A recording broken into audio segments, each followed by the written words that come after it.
Good morning student, BSc third year, welcome all the student in your online class।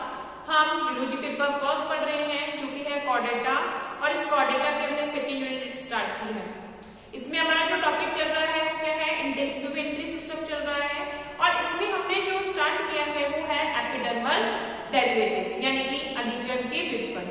तो अधिजन के व्युत्पन्न में यदि हम बात कर रहे हैं तो क्या क्या संरचनाएं मिलती हैं। अधिजन की ग्रंथियां, उनके शल्क, उनके फेदर्स यानी कि जो पक्षियों में पंख पाए जाते हैं, हेयर्स जो पाए जाते हैं, ये सारी संरचनाएं किसमें आती हैं, एपिडर्मिस के व्युत्पन्न में आती हैं।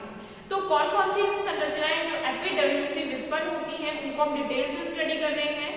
सबसे पहले हमने बात करी एपिडर्मल ग्रंथियां, यानी कि एपिडर्मिस से जो व्युत्पन्न होती हैं, यदि हम श्लेष्म ग्रंथियों की बात कर रहे हैं, सीबेसियस या स्वेट ग्लैंड्स की बात कर रहे हैं, या हम एक तरीके से कहते हैं फैट सेक्रेटिंग जो ग्लैंड्स होती हैं, उन ग्लैंड्स की यदि हम बात कर रहे हैं तो ये सारे की सारी ग्लैंड्स कहां से फॉर्म होती हैं, एपिडर्मिस लेयर से फॉर्म होती हैं।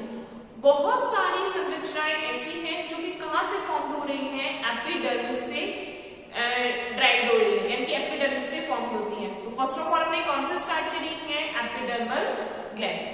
यदि हम एपिडर्मल ग्लैंड्स की बात कर रहे हैं तो एपिडर्मल ग्लैंड्स कैसी होती है, यूनी एंड मल्टीसेल्युलर, यानी कि कुछ ग्लैंड्स ऐसी होती हैं जो कैसी होती है, यूनिसेल्युलर ग्लैंड। जैसे अगर हम कहें गोबलेट सेल्स जो होती हैं या म्यूकस सिक्रेटिंग जो सेल्स होती हैं, वो एज अ फंक्शन किसका कर रही है, वो करती है यूनिसेल्युलर ग्लैंड्स का। यानी कि यदि हम एक कोशिकीय ग्रंथियों की बात करते हैं तो जो श्लेष्म स्रावित करने वाली कोशिकाएं होती हैं या चूषक ग्रंथियां जो होती हैं, चूषक प्रकार की जो कोशिकाएं होती हैं वो क्या होती हैं, वो एक कोशिकीय एपिडर्मल ग्रंथियां होती हैं। ठीक है, क्या होती हैं, एपिडर्मल ग्रंथियां होती हैं। इसके अलावा यदि हम मल्टीसेल्युलर की बात करते हैं, बहुकोशिकीय ग्रंथियों की बात करते हैं, तो बहुकोशिकीय ग्रंथियां कैसी होती हैं, एल्वियोलर यानी कि सेक के समान आगे से कैसे होती हैं। अगर हम ग्रंथियों की बात करते हैं, अगर ग्रंथियों की अगर हम बात करते हैं तो ग्रंथियां कैसी होती है, यदि हम डायग्रामेटिक देखें, कुछ ग्रंथियां होती हैं जिनमें केवल कैसी होती है, इलॉन्गेटेड ट्यूब होती है, तो इसको हम क्या कह सकते हैं, ट्यूबुलर ग्लैंड। ये क्या हो जाएगी, नलिकाकार। किस प्रकार की ग्रंथि है ये, नलिकाकार प्रकार की ग्रंथि होती है। अब कईयों में जो ग्रंथि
ट्यूबुलर ग्लैंड्स होती हैं।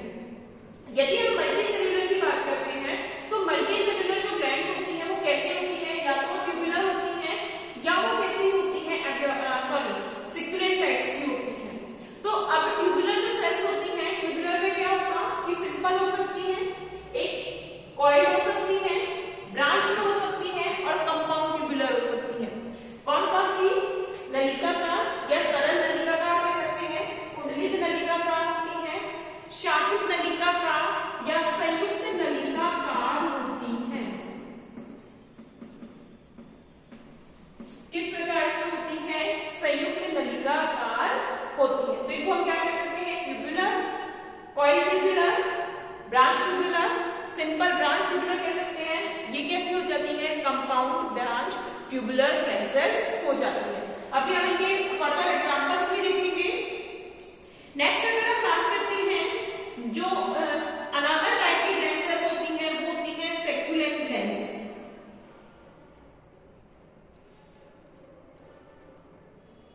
कैसी होती हैं? सेक्युलेंट टाइप्स की जो ग्लैंड्स होती हैं।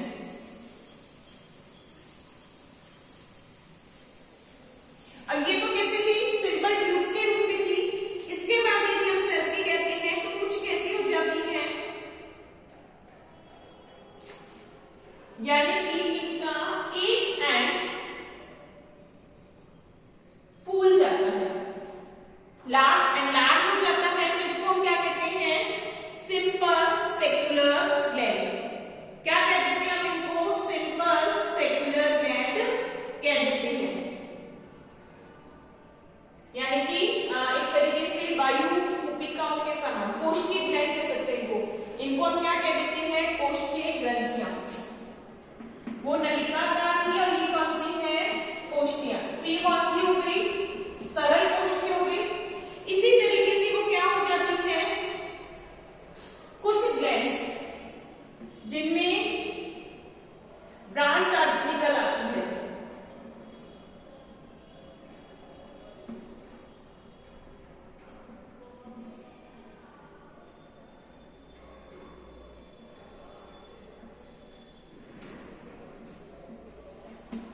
तो क्या हो गई? शाखित हो गई। इसको हम क्या कह जाते हैं?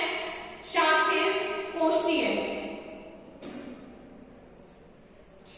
शाखित यानी कि सिंपल ब्रांच कह सकते हैं, या ब्रांच इस तरीके से भी बनती है।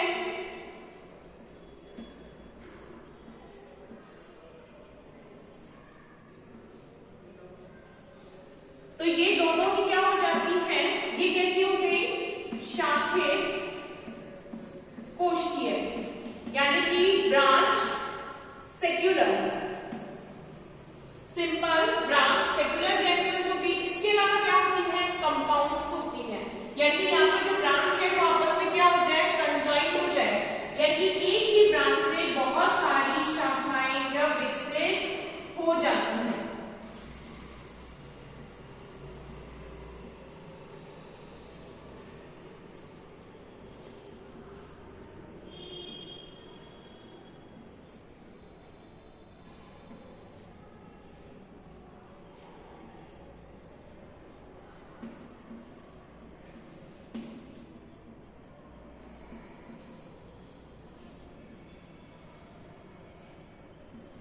तो इस तरीके से जो ट्यूब्स बनती हैं या ग्लैंड्स बनती हैं उनको हम क्या करते हैं? अलग अलग ग्रुप्स में डिफाइन करते हैं। यहाँ पे हम सेपरेटिव का डायग्राम बनाएंगे, लेकिन ये अभी हमने केवल समझने के हिसाब से देखा था। चलिए लिखेंगे हम इसमें एपिडर्मल ग्लैंड्स में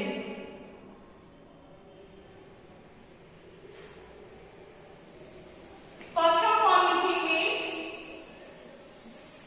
unicellular gland sales. Unicellular gland sales heading क्या है हमारी? Unicellular glands.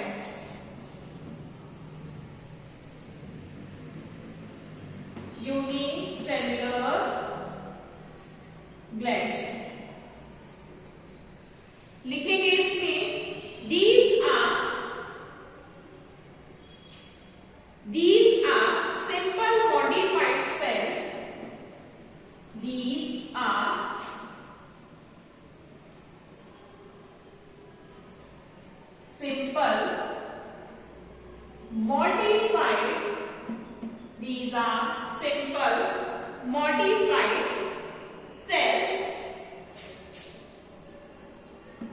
simple modified cells. They are present in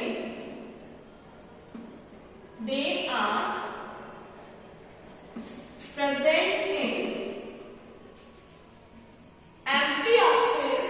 They are present in amphioxis. They are present in amphioxis, cyclostomes,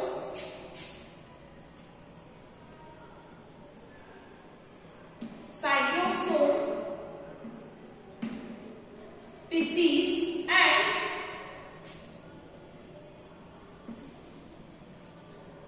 some larva of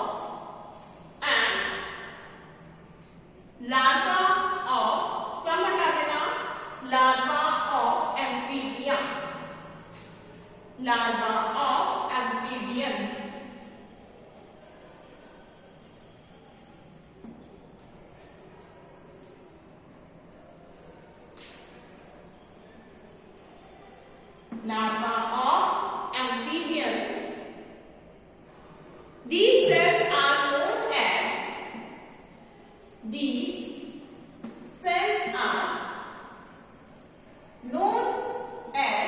These cells are known as mucus cells. Mucus cells or mucus cell and goblet cell. Mucus cells or goblet cells.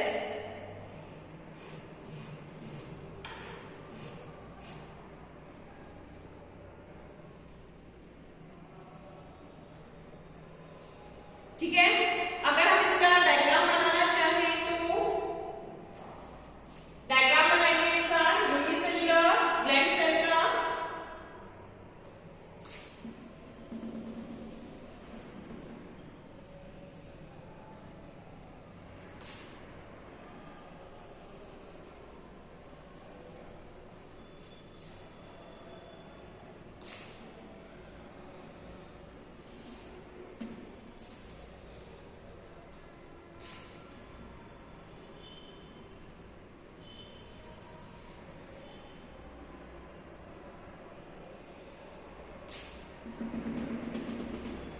Diagram बनाइए।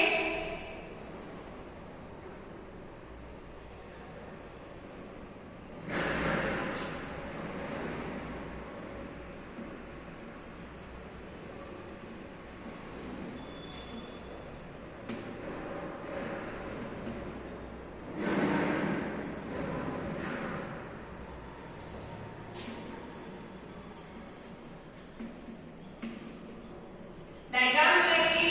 एक कोशिकीय ग्रंथियां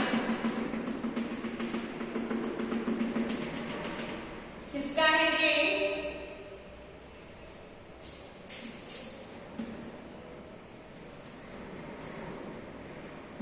unicellular gland. एक कोशिकीय ग्रंथि। ठीक है, next लिखेंगे नलिकाकार ग्रंथियां। सेकेंड हेडिंग डालेंगे नलिकाकार ग्रंथियां।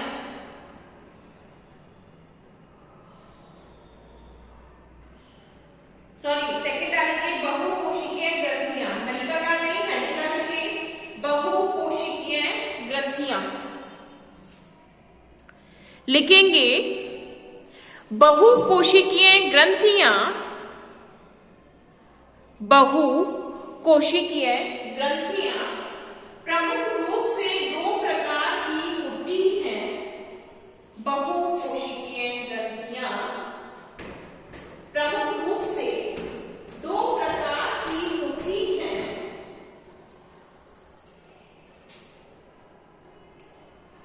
बहुकोशिकीय ग्रंथियां प्रमुख रूप से दो प्रकार की होती हैं। पहला नलिकाकार ग्रंथियां, दूसरा कोशिकीय ग्रंथियां।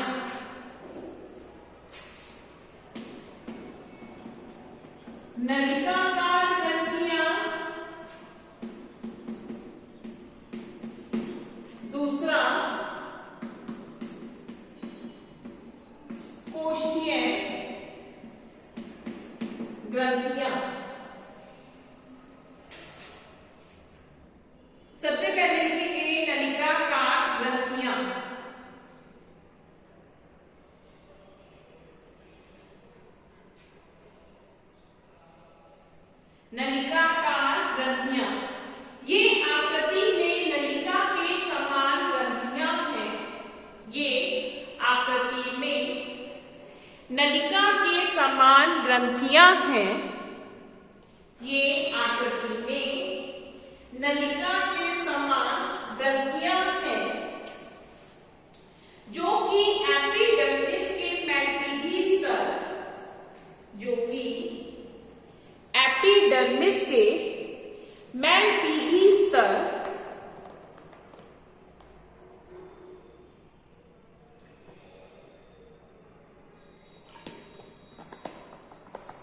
जो कि एपिडर्मिस के मैल्पीगी स्तर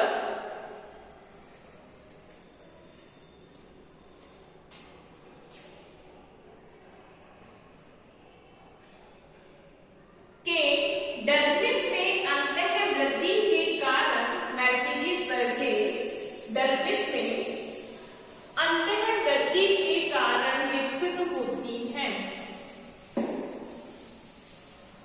विकसित होती हैं। ये सरल, कुंडलित व यौगिक प्रकार की होती हैं। ये सरल, कुंडलित व यौगिक प्रकार की होती हैं। सरल, कुंडलित व यौगिक प्रकार की होती हैं।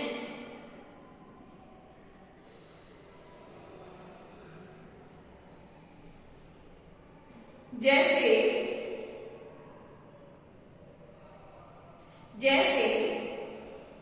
मनुष्य के पलक पर उपस्थित मूल ग्रंथि, मनुष्य की पलक में उपस्थित मूल ग्रंथि सरल नलिकाकार, मनुष्य की पलक पर उपस्थित मूल ग्रंथि सरल नलिकाकार,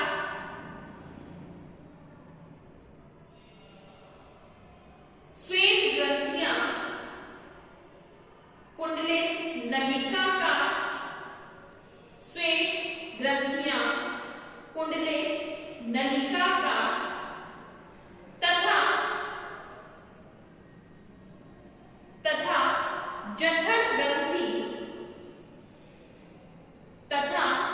जठर ग्रंथि व स्तन ग्रंथि, जठर ग्रंथि व स्तन ग्रंथि यौगिक नलिकाकार प्रकार की ग्रंथियां होती हैं। यौगिक नलिकाकार प्रकार की ग्रंथियां होती हैं। यहां डायग्राम बनाएंगे, जो हमने अभी डायग्राम बनाए थे, कौन कौन सी है नलिकाकार ग्रंथियों में, ये कौन सी हो गई, सरल नलिकाकार,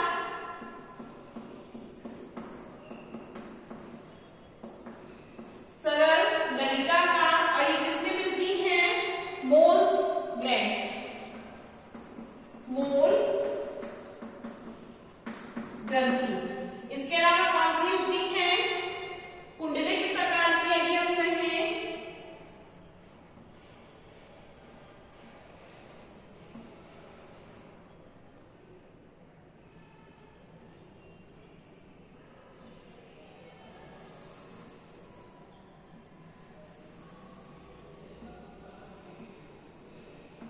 ये क्या हो गई,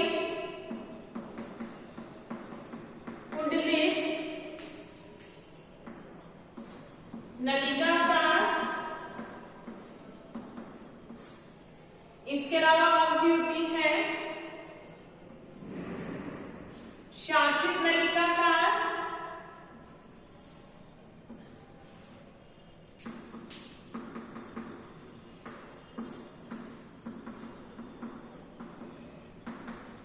और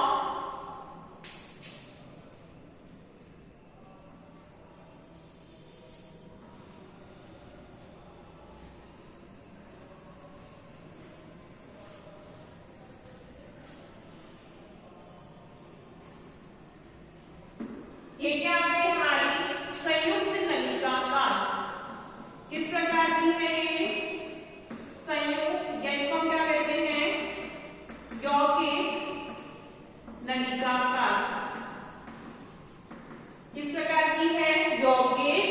नलिकाकार।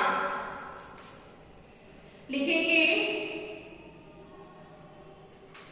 Multi cellular glands, multicellular glands. लिखेंगे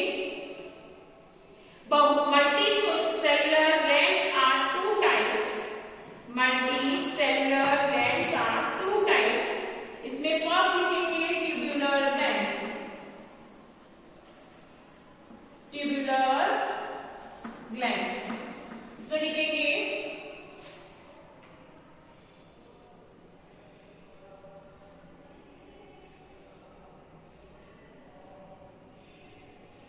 लिखेंगे these are multicellular, these are multicellular tubes of uniform, tubes of uniforms, tubes of uniform diameter form, diameter uniform diameter formed as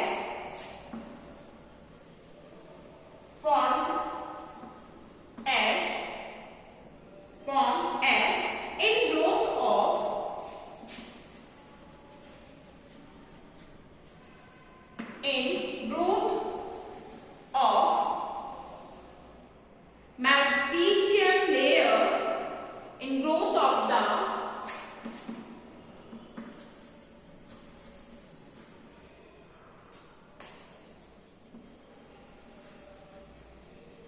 Malpighian layer, in growth of the Malpighian layer into the dermis, into the dermis, into the dermis। Example अगर हम देखें, for example है moles, mole gland, mole gland on the margin of mole gland, on the margin of human eye, margin of human eyes, sorry eyelids,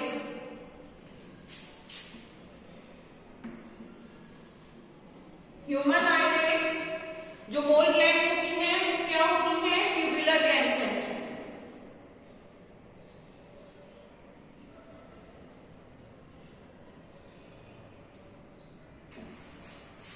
These are, एक minute,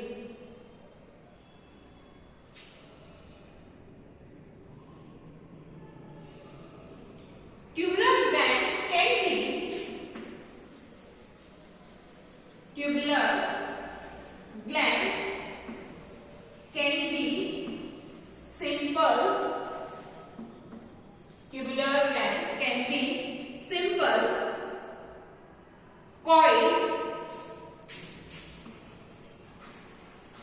simple coiled, compound,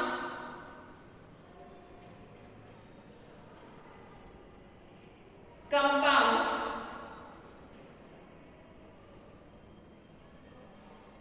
coiled, branch or compound, branch or compound। सो अगर हम मोल glands की बात करें तो ये कैसी है? Simple tubular. कैसे प्रकार की है ये? सिंपल ट्यूबुलर टाइप्स की ग्लैंड है। अगर हम मोल ग्लैंड की बात करें तो ये कैसी है? Simple tubular gland.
वो ब्रांच भी होती हैं और कंपाउंड्स है।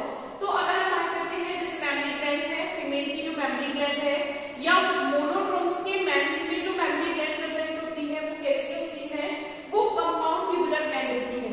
इसके अलावा स्टमक में जो गैस्ट्रिक ग्लैंड्स होती हैं, यानी कि जो गैस्ट्रिक जूस का सिक्रेशन करती हैं, वो ग्लैंड्स भी कैसी होती हैं, coil tubular glands, sorry compound tubular glands होती हैं।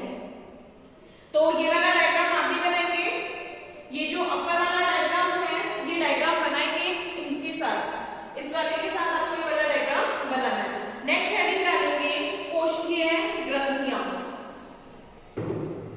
नेक्स्ट कौन सी आती है, कोष्ठीय ग्रंथियां।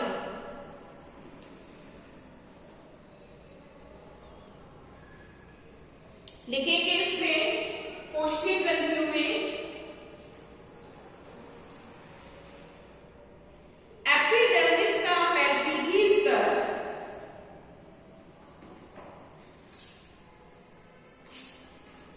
एपिडर्मिस का मैलपीगी स्तर डर्मिस में अधिवृद्धि से विकसित होता है, डर्मिस में अधिवृद्धि से विकसित होता है।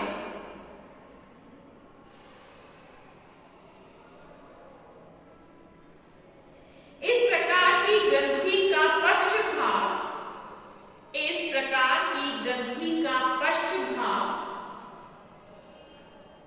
फ्लास्क के समान फूला हुआ, पश्च भाग फ्लास्क के समान फूला हुआ तथा अग्रभाग नलिका द्वारा, तथा अग्रभाग नलिका द्वारा त्वचा की सतह पर रंध्र द्वारा खुलता है, त्वचा की सतह पर रंध्र द्वारा खुलता है। इस प्रकार की ग्रंथियां भी,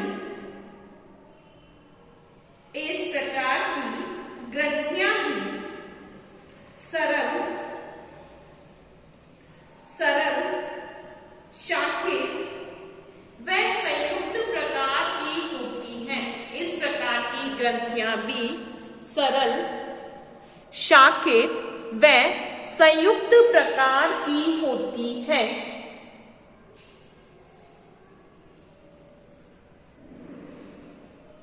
जैसे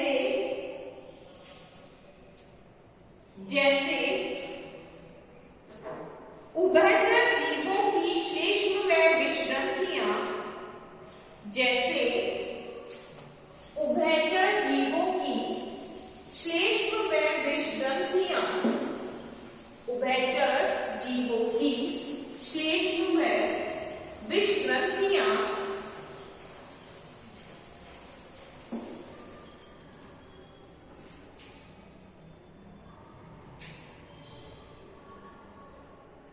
यूथीरियन जंतुओं की लार ग्रंथियां, यूथीरियन जंतुओं की लार ग्रंथियां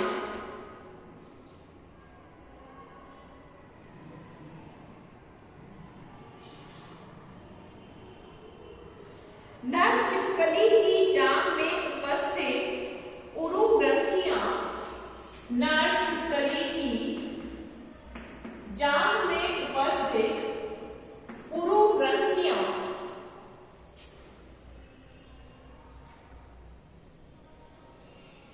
तथा स्तनों के बालों में उपस्थित सिबेसियस ग्रंथियां, तथा स्तनों के बालों में उपस्थित सिबेसियस ग्रंथियां, स्तनियों के बालों में उपस्थित सिबेसियस ग्रंथियां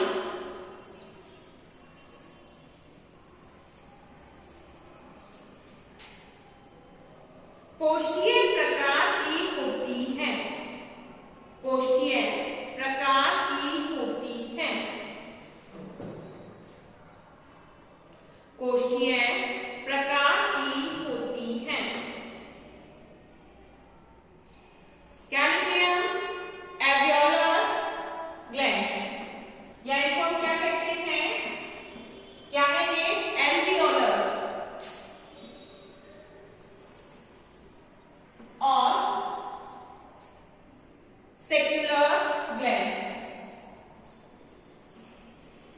सेक्युलर ग्लैंड। तो इसमें लिखेंगे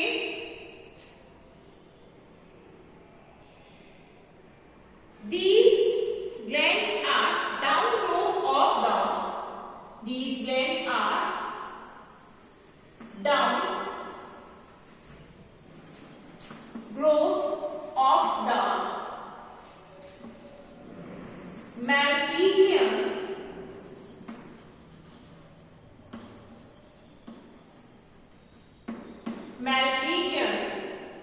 layer into dermis, mammalian layer into dermis, mammalian layer into dermis। देखिए आज की क्लास हम यही कंप्लीट करते हैं। नेक्स्ट